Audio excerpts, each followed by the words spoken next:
ouvrir. Alors, sélectionnez la colonne Unit Sold. Alors, ce qu'on peut observer, alors déjà, le type des éléments de la colonne est indiqué, enfin le choix qu'a réalisé Power Query comme attribution par, alors par défaut, je ne sais pas si on peut dire vraiment ça, mais le Power Query importe les données. Alors d'ailleurs, je vais tout de suite vous dire, vous parler des étapes appliquées dans la colonne de droite. Les étapes appliquées, c'est toutes les modifications que vous allez effectuer. Mais il y a également celles qui sont effectuées par défaut dès l'importation des données par Power Query.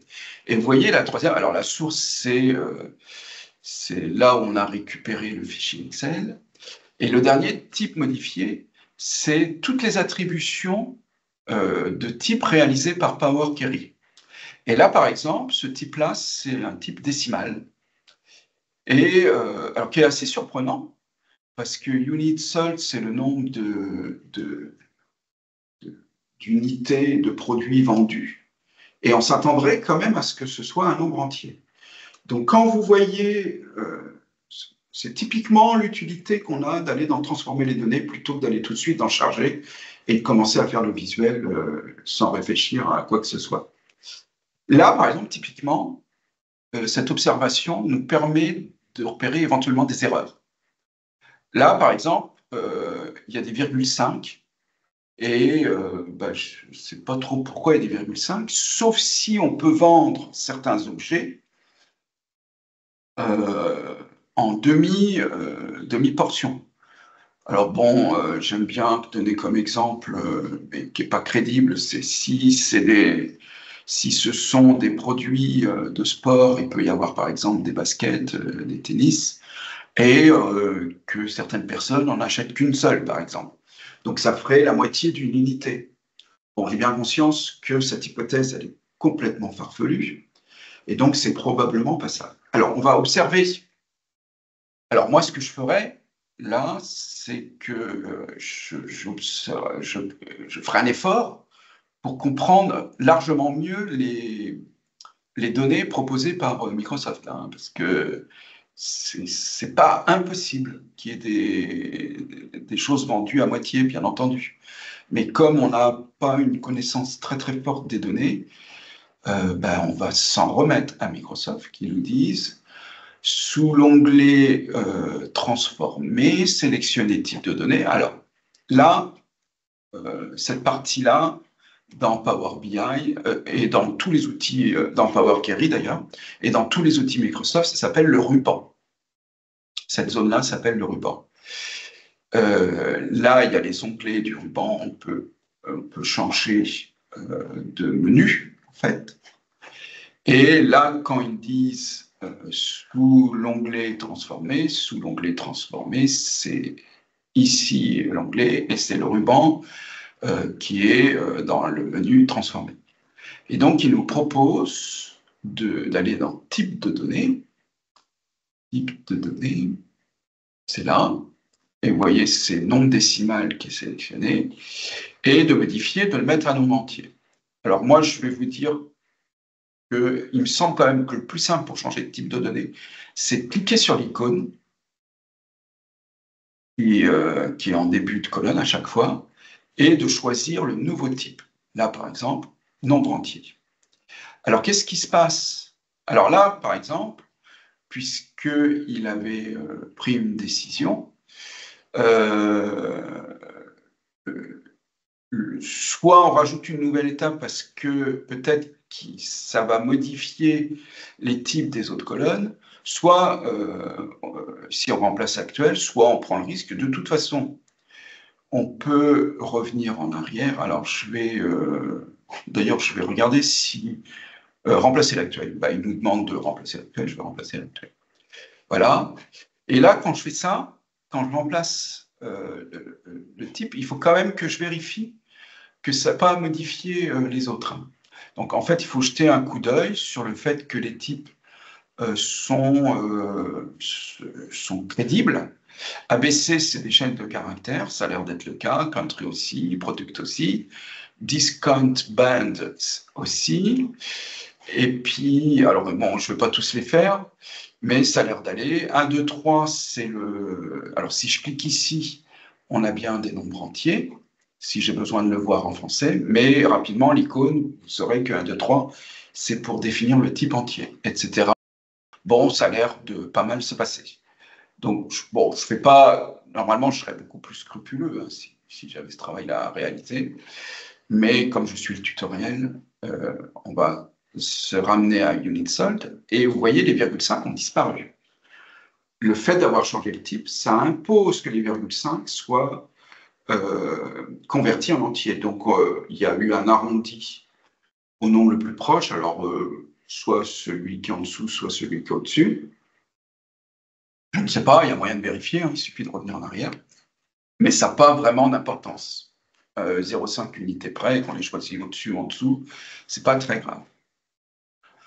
Donc voilà, donc c'est l'option choisie par Microsoft que je trouve un petit peu imprudente, mais on suit le tutoriel. Maintenant, on va sélectionner, on continue, on sélectionne la colonne segment.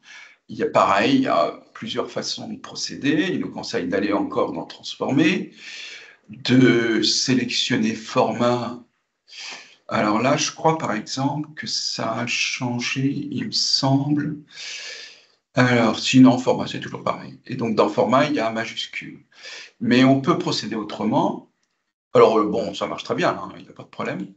Mais moi, ce que j'ai pris l'habitude de faire, c'est plutôt de cliquer droit sur le segment et d'aller dans Transformer, dans le menu Transformer, et de passer tous mes éléments en majuscule. Alors, le choix de la majuscule, c'est pour l'affichage. Hein. En fait, c'est plus visible. Il n'y a pas d'autre raison que celle-ci. Troisième modification, on va...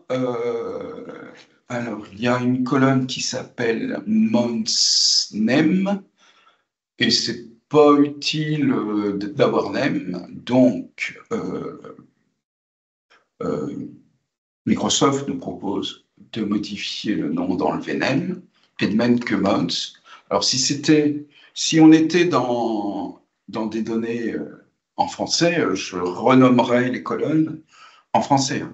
Mais là, comme par exemple les mois sont en anglais, j'ai aucune raison d'abandonner l'anglais. Soit tout est en anglais, soit tout est en français, mais le mélange des deux est vraiment à proscrire. Alors, ensuite, alors, je ne sais plus trop, alors c'est marqué là. Ensuite, au numéro 5, nous savons que le produit Montana, alors on ne sait pas, hein, ils nous l'apprennent à ce moment-là. Le produit Montana, alors justement, ça vous donne l'occasion de voir la liste des produits.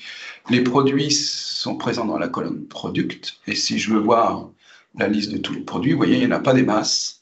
Amaria, Carretera, Montana, Paseo, Vélo, VTT. Donc il y en a 6 actuellement. Et Microsoft nous dit que finalement, l'entreprise a décidé d'abandonner le produit Montana. Et donc, a priori, il n'y a plus besoin de mettre dans ces données-là Montana. Donc, il nous demande de décocher Montana. Alors, je ne sais plus comment. Il y a, ce qu'il y a de bien, c'est qu'il y a une copie d'écran. On décoche le Montana ici dans la liste. On applique OK. Et les Montana ont disparu. Et notamment... Alors, si je fais ça, on voit qu'ils sont toujours présents quand même dans les données. Alors, ce qui va se passer là, concrètement, c'est qu'on va réaliser un rapport sans les produits Montana. Mais les produits Montana sont quand même toujours présents dans les données initiales. C'est-à-dire qu'il est hors de question que le passé, avec par exemple les chiffres d'affaires, ou à l'époque où on vendait du Montana, ils ont le passé n'a pas à être effacé.